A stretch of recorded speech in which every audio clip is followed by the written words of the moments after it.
Shalom saudara, kita kembali masuk dalam acara menjawab Trinitas. Ini masuk episode 11. Bapak Pendeta Dr. Yehuda akan membacakannya dan kami bersama akan membahas pertanyaan-pertanyaan ini. Silakan Pak. Baik Pak, yang pertama dari nomor 0812 sekian-sekian. Saya mau tanya Pak Pendeta Eras, sesuai pembahasan di Logos ketiga. Bagaimana pengertian titah yang pertama dari dasar titah, akulah Tuhan Allahmu. Seru Tuhan kita tidak boleh ada Allah lain kecuali aku. Mohon penjelasan Bapak. Ya, ayat itu sebenarnya sangat tegas menunjukkan monoteisme Allah. Bahwa hanya satu Allah, yaitu Elohim Yahweh. Selanjutnya dari seorang pria dengan nomor telepon 0855 sekian-sekian. Dari Yesaya pasal 9 ayat 6 atau 9 ayat 5 Pak. Sebab seorang anak telah lahir untuk kita, seorang putra telah diberikan untuk kita. Lambang pemerintahan ada di atas bahunya dan namanya disebutkan orang penasehat ajaib, Allah yang perkasa, Bapa yang kekal, Raja damai. Ada sebutan Bapa yang kekal untuk nubuatan kelahiran Yesus. Mohon penjelasan terkait konteks atau bahasa asli sehingga tidak bingung memahami ayat ini. Terima kasih. Kita tidak perlu harus melihat bahasa aslinya untuk konteks ini ya. Bapa yang kekal menunjuk Allah Bapa, di mana Yesus dalam karya keselamatan disertai oleh Bapa. Yesus datang membawa atau mengatasnamakan Allah yang adalah Bapa yang kekal. Itulah sebabnya Yesus bisa berkata, kalau kamu lihat aku, kau lihat Bapa. Ini bukan berarti Yesus adalah Bapa, karena di Yohanes 14 itu, ketika Yesus berkata, kau lihat aku, kau lihat Bapa, Yesus berkata, akulah jalan. Jalan untuk sampai kepada Bapa. Kamu tidak akan bisa mengenal Bapa jika tidak melalui aku. Sebab melalui hidupku, kamu akan mengenal Bapa. Maka Yesus adalah jalan. Tetapi tujuannya adalah Bapa. Lagi pula Allah Bapa menempelkan namanya pada Yesus, Yeshua HaMashiach. Di situ Yesus membawa kebesaran Allah Bapa. Maka namanya disebut tadi Immanuel, Bapa yang kekal dan seterusnya. Amin. Selanjutnya Pak dari nomor 0813 sekian-sekian. Shalom Pak, mohon dijelaskan Yesaya pasal 55 ayat 11. Begini bunyinya Pak, demikianlah firmanku yang keluar dari mulutku, ia tidak akan kembali kepadaku dengan sia-sia, tetapi ia akan melaksanakan apa yang kukehendaki dan akan berhasil dalam apa yang kusuruhkan kepadanya. Pertanyaannya, apakah ia dalam ayat ini berbicara mengenai firman yang punya pribadi atau orang yang dimana firman disampaikan? Kalau kita membaca itu dengan kacamata Trinitarian, langsung asumsinya pribadi. Tetapi di Alkitab kita sering menemukan figuratif seperti itu atau bentuk antropomorfisme, di mana Allah atau tindakannya digambarkan seperti tindakan manusia. Ya, firmanku tidak akan kembali dengan sia-sia, bukan berarti firman itu menjadi pribadi. Firman mewakili Allah Bapa, mewakili Tuhan sendiri atau Allah sendiri.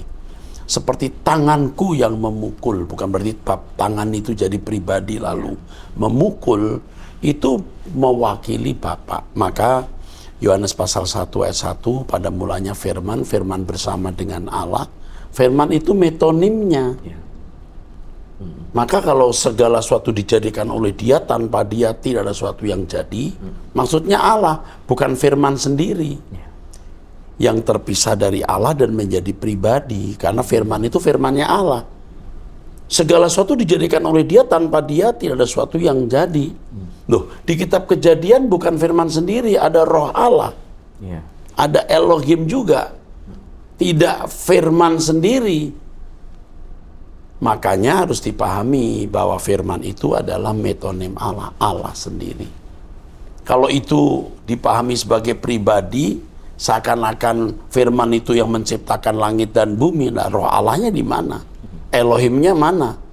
Jadi firman bekerja mencipta tanpa pendamping. Sebenarnya tanpa pakai bahasa asli udah jelas bahwa firman itu bagian inheren Allah yang tidak terpisah. Oke? Jelas ya? Jelas, Oke. Pak. Yuk, teruskan. Ya. Selanjutnya Pak, ini dari nomor 0813 sekian-sekian. Selamat pagi Pak Eras, terkait seminar Logos pada hari Selasa tanggal 18 Juli 2023. Pagi ini ketika saya menghadap Tuhan, saya mendapat suatu pencerahan sebagai berikut. Dalam Yohanes 17 ayat 5, perkataan Tuhan Yesus dapat dijelaskan dengan melihat kepada Ibrani 7 ayat 9-10, di mana di dalam ayat itu dijelaskan bahwa Melkisedek memungut persepuluhan kepada Lewi. Secara tidak langsung karena saat itu dijelaskan bahwa Lewi masih berada di dalam tubuh Abraham sebagai bapa leluhurnya. Melalui ayat di Ibrani tersebut, kita dapat mengerti maksud perkataan Tuhan Yesus di dalam Yohanes 17 ayat 5, bahwa segala kemuliaan yang dimiliki Tuhan Yesus di dalam hadirat Allah, secara tidak langsung dimiliki oleh Tuhan Yesus yang saat itu sebelum dunia dijadikan, Tuhan Yesus masih berada di dalam diri Allah. Tunggu, Lewi masih berada dalam tubuh. Melkisedek memungut perpuluhan, ya. Sebentar saya potong dulu. Iya. Perpuluhan yang diberikan Melkisedek itu bukan hartanya Abraham, orang sering salah. Iya. Itu hasil rampasan. Ya. Hasil rampasan, bukan harta Abraham. Dan tidak tiap bulan atau tidak tiap tahun loh. Iya. Baru kali itu saja. Banyak orang nggak mengerti. Yang diberikan Melkisedek itu rampasan perang. Ketika melawan Raja Kedorlaomer, di mana ponakan Abraham Lot ditawan, dia menang, tawanannya diberikan ke Melkisedek. Perpuluhannya. Ya. Itu bukan harta Abraham, itu harta rampasan baru pulang dari perang. Ya. Oke, terus. Saya lanjutkan Pak. Hal ini juga menjelaskan perkataan Tuhan Yesus di dalam Yohanes 8 ayat 58 bahwa sebelum Abraham jadi, Tuhan Yesus telah ada. Oh ya, maaf ya. Ini kan you baru mendengar Logos 3 ya. Iya, iya Pak. Ini Logos yang kesekian, sekian puluh ya, saya lupa 3. Saya menjelaskan maksud aku ada sebelum Abraham. Abraham ada. Nah itu jelas sekali. Iya. Saya tidak bisa mengulang karena itu detail dan sangat jelas apa maksudnya. Iya. Terus, Ketika saya meneliti Yohanes 8 ayat 42, ketika Tuhan Yesus berkata bahwa ia keluar dari Allah, di ayat itu saya mendapatkan kata exerkomai dalam penjelasan nomor 2 secara metaforis, to go out of an oh assembly. ya, ini kalau soal Ini ini, leksikon ya Pak. bukan. Waktu Penjelasan. itu juga kayaknya saya ada salah sebut ya. Oh, Mungkin ya, saya bilang sama asisten saya, tadi saya bicara exerkome atau erkomai. Oh, iya. Saya bilang gitu. oke. Karena seringkali kita juga bukan tidak tahu, karena di dalam buku saya sudah tertulis ini. Iya. Jadi tidak mungkin saya tidak tahu. Iya. Buku ini sudah sebelum saya memberikan ceramah ini, 10 tahun sebelumnya buku saya ada sebagai bukti memang saya mengerti. Saya bukan ahli bahasa Yunani, tapi saya pernah jadi dosen bahasa Yunani. Tapi lumayan tahu. Nah mengenai ini nanti kita akan bahas lagi ketika kita bicara kristologi. Ya, oke, teruskan. Maaf, kadang-kadang seperti yang Pak Yehuda singgung dalam percakapan kita tadi, Iya. mestinya saya menyebutnya Roma 12, Iya. tapi saya sebut Ibrani 12. Tapi isinya betul. Isinya betul Roma begitu misalnya contohnya. Nah, isinya Roma, tapi nyebutnya Ibrani. Bisa saja. Bukan saya tidak mengerti ayat Iya. Alkitab. Wah, dia belum pernah baca ayat Alkitab nih sebut Ibrani padahal Roma. Ya, salah. Mungkin dibetulin lagi lain waktu ya. Oke. Padahal itu ayat sering kita sebut berulang-ulang. Roma 12 ayat 1 dan 2. Ini kan bicara soal metamorfosa itu yang saya sudah sering kupas. Nyebutnya bukan Roma tapi Ibrani ya. Ya, human error juga. Thank you, teruskan. Iya, pertanyaan selanjutnya dari seorang pria berusia 38 tahun, Ya. menikah, seorang pekerja swasta. Shalom Pak Eras, saya mohon pencerahan tentang ayat dalam Mazmur 102 ayat 26. Dahulu sudah kau letakkan dasar bumi dan langit adalah buatan tanganmu. Dan dikutip dalam Ibrani 1 ayat 8 sampai 10. Tetapi tentang anak ia berkata, tahtamu ya Allah tetap untuk seterusnya dan selamanya, dan tongkat kerajaanmu adalah tongkat kebenaran. Engkau mencintai keadilan dan membenci kefasikan. Sebab itu Allahmu telah mengurapi engkau dengan minyak sebagai tanda kesukaan, melebihi teman-teman sekutumu. Dan pada mulanya ya Tuhan, engkau telah meletakkan dasar bumi dan langit adalah buatan tanganmu. Dari kedua ayat tersebut, pertanyaan saya adalah, jika Yesus bukan Elohim Yahweh, maka bagaimana pemahaman yang benar tentang kitab Ibrani yang mengutip dari kitab Mazmur tersebut, Pak? Saya lanjutkan, karena di sisi lain, dalam PL sangat gamblang bahwa Yahweh adalah satu-satunya Allah. Tapi yang membuat saya bingung tentang kutipan Mazmur dalam kitab Ibrani tersebut. Karena banyak teolog dan orang Kristen memandang kedua ayat ini sebagai bukti bahwa Yesus juga adalah Allah Yahweh dan juga Sang Pencipta. Yesus juga adalah Allah, tapi bukan Yahweh. Ya. Mestinya, oke. Ya, betul. Ini kan baru Logos ketiga keempat ya. Ya. Tapi dulu di episode Logos kesekian puluh saya jelaskan. Ya. Ya, tahtamu kekal itu menunjuk Yesus yang akan menjadi penguasa, yang juga disebut Elohim atau Allah. Allah itu artinya dari kata Elohim ya, hakim dan penguasa. Itu makna primer, betul? Ya. Atau berarti dia juga berkuasa, ruler. Ya. Itu sama dengan Tuhan ya, kurios atau penguasa. Yesus itu jadi Allah. Karena memang dia anak Allah. Kalau bapaknya Allah, anaknya Allah.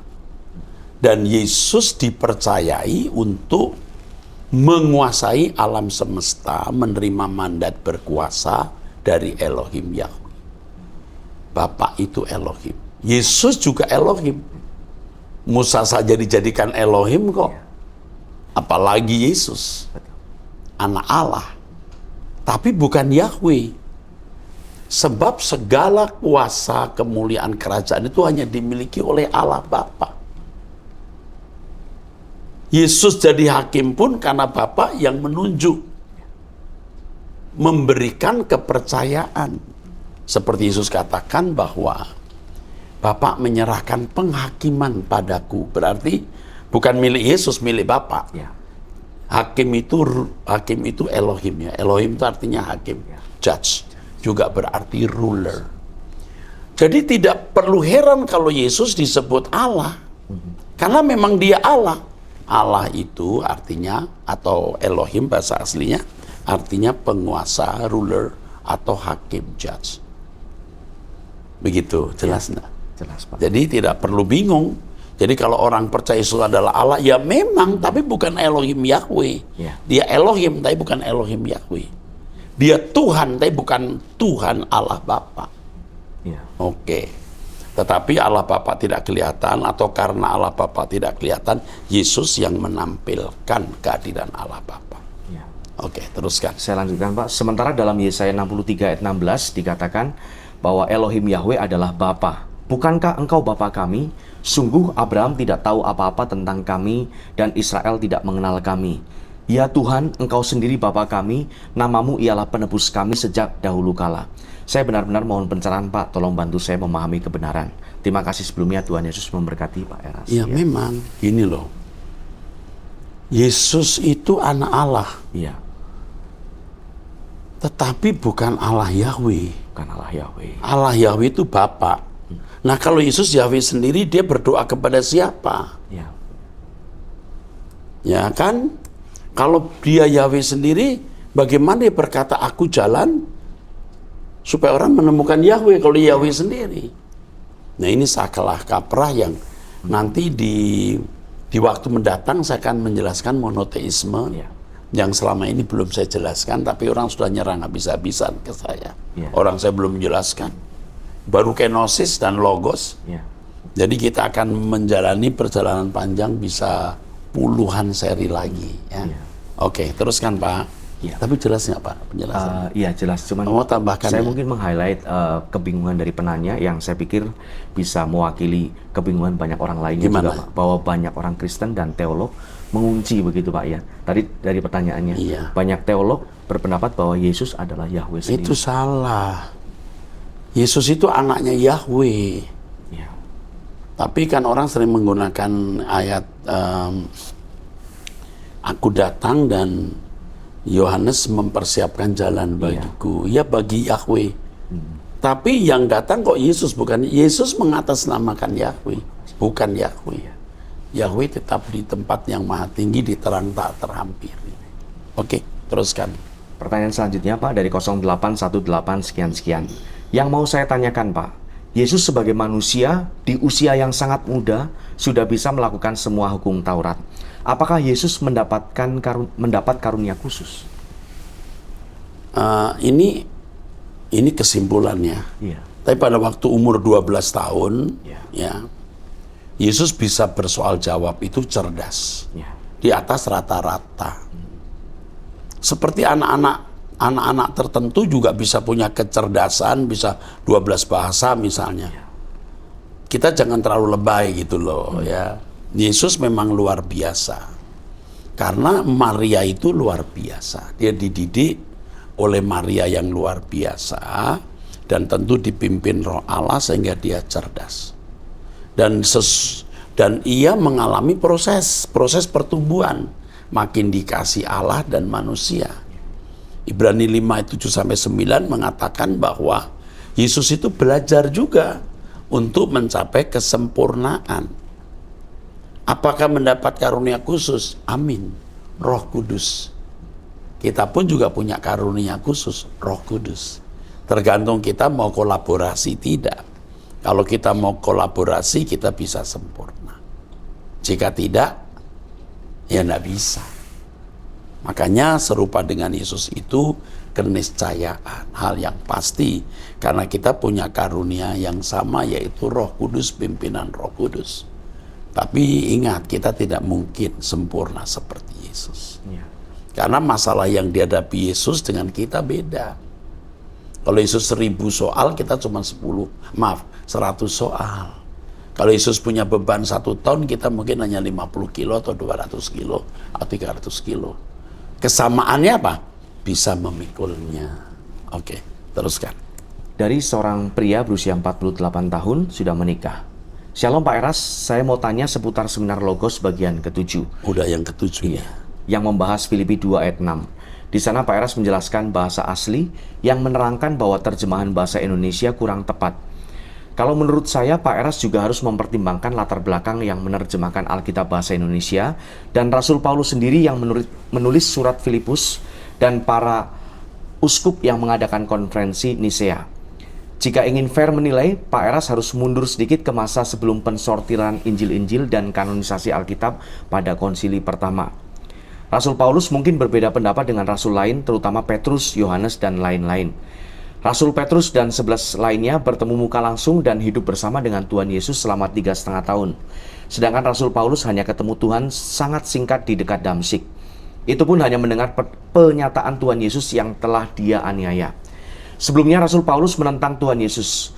Pasti pendapat dan pandangan Paulus sedikit berbeda dengan pendapat Petrus, Yohanes, dan lain-lain yang bergaul langsung dengan Yesus. Dan juga para uskup di Konsili 1 yang menyatukan Alkitab, mereka juga pasti punya dasar pendapat yang tidak mengakui Injil lainnya. Penerjemah Alkitab bahasa Indonesia juga pasti punya dasar mengapa dia memakai kata dipertahankan, yang secara tidak langsung tidak sependapat dengan Rasul Paulus. Jadi banyak sekali rahasia yang tidak satupun kita sebagai manusia bisa memastikan. Jangankan peristiwa kehidupan Yesus 2000 tahun silam, peristiwa Mei 1998 di Indonesia pun masih simpang siur banyak versi. Jadi menurut saya, yang pertama, Pak Eras baca lebih lengkap sejarah dan lebih detail Injil-Injil yang juga ditolak oleh proses kanonisasi Alkitab dan buku-buku tulisan paus atau ensiklik dari berbagai perspektif sehingga mempunyai pandang lebih komprehensif. Yang kedua, Pak Eras lebih fokus mengajarkan jemaat hidup kudus dan suci secara lebih detail. Misal kejujuran, kesabaran, rendah hati, dan lain-lain. Ditelaah mendalam dan contoh-contoh praktis dalam hidup sehingga jemaat lebih paham tidak hanya secara umum. Oke, saya tuh potong dulu Iya, nanti. baik Pak. Penjelasan kita bukan hanya sampai di soal mempertahankan dari bahasa aslinya. Ya. Kita juga kupas secara pengertian umum, pengertiannya saja. Seandainya orang tidak mengerti bahasa asli, tapi pengertian saja. Kalau Yesus sudah memiliki kedudukan sejajar dengan Allah, dia tidak perlu menginginkan Ya. jabatan itu. Itu pengertian umum saja sudah jelas. Ya. Jadi tidak usah lihat bahasa aslinya, lalu penerjemahan. Oke. Yang kedua, si penanya ini pasti sudah punya gambaran seakan-akan Paulus itu benturan dengan rasul-rasul.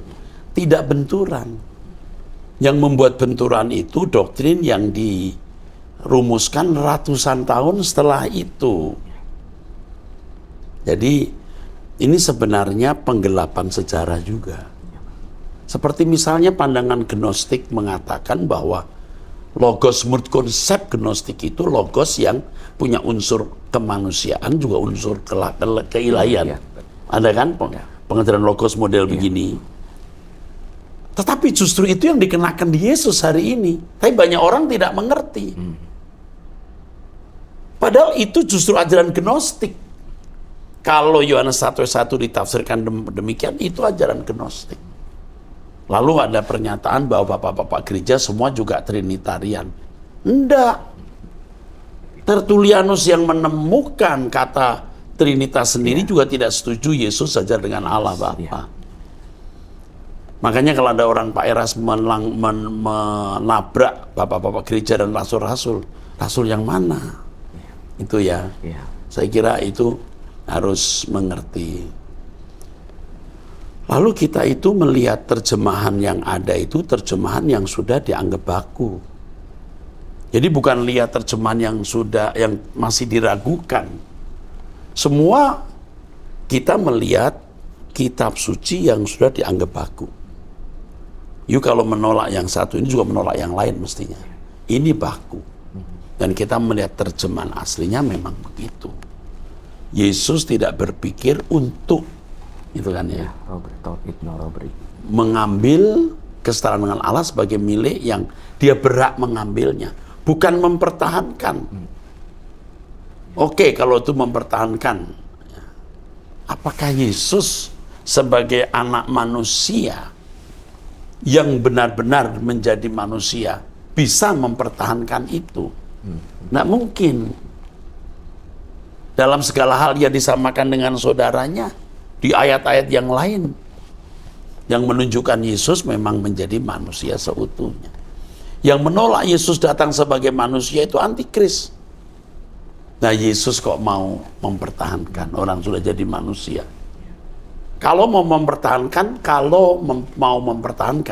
sebelum dia datang dia udah pertahankan itu.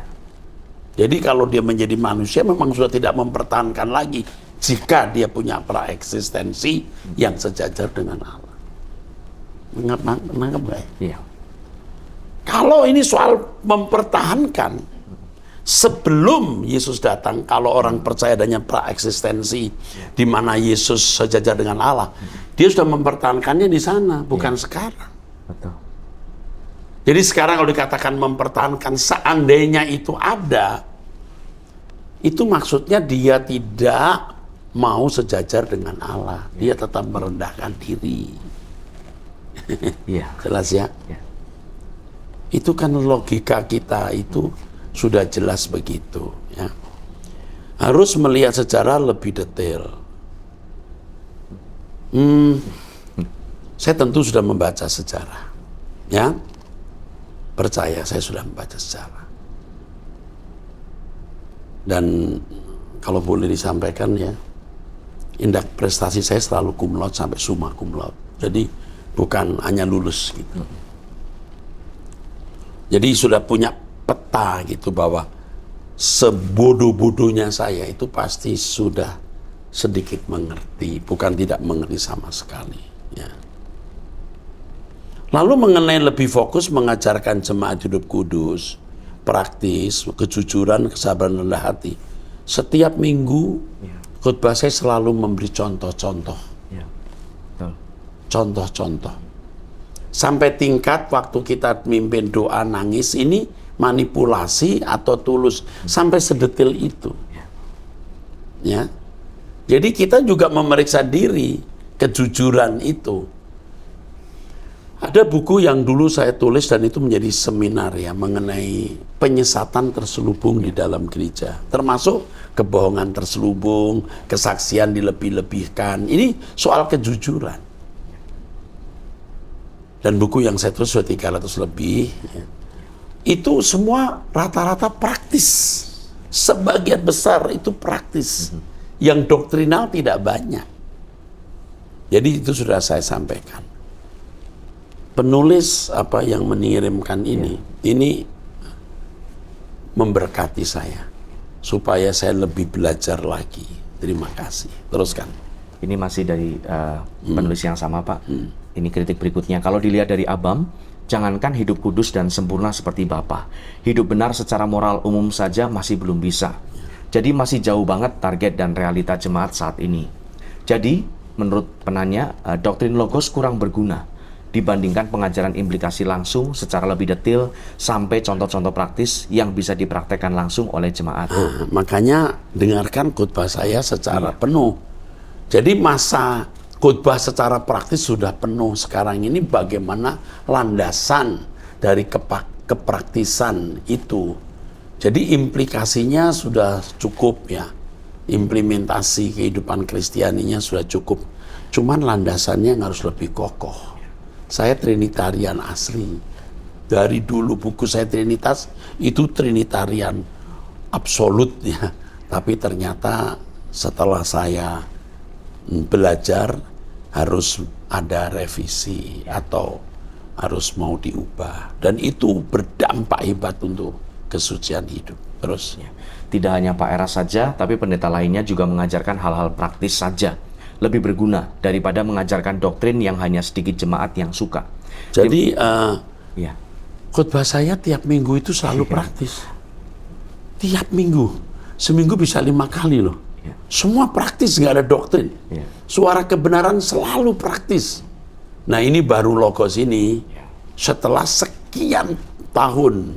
Kalau dilihat dari prosentase sekian puluh tahun saya melayani, ini kan baru kali ini saya bicara doktrin begitu intens ya. Terus. Terima kasih Pak Eras atas waktunya. Ini hanya saran ya Pak. Semua dikembalikan ke Pak Eras dan hikmat Tuhan yang membimbing Pak Eras ke depannya. Tuhan Yesus memberkati pelayanan Pak Eras dan Pak Eras menyenangkannya selalu. Ini bijaksana. Pria ini bijaksana. Cuman mungkin kurang mendengar khotbah secara lengkap. Ya. Kalau sedikit lagi, ini bisa jadi hamba Tuhan yang baik untuk bisa menjadi pengajar. Karena hatinya baik, ingin menjadi berkat, ini baik pribadi orang ini. Tapi kalau dia lebih banyak mendengarkan khotbah saya, dia akan tahu bahwa pada umumnya saya khotbah selalu praktis. Pak Yehuda, waktu kita usai, kita jumpa lagi di episode 12 ya. Sampai jumpa, Tuhan berkati.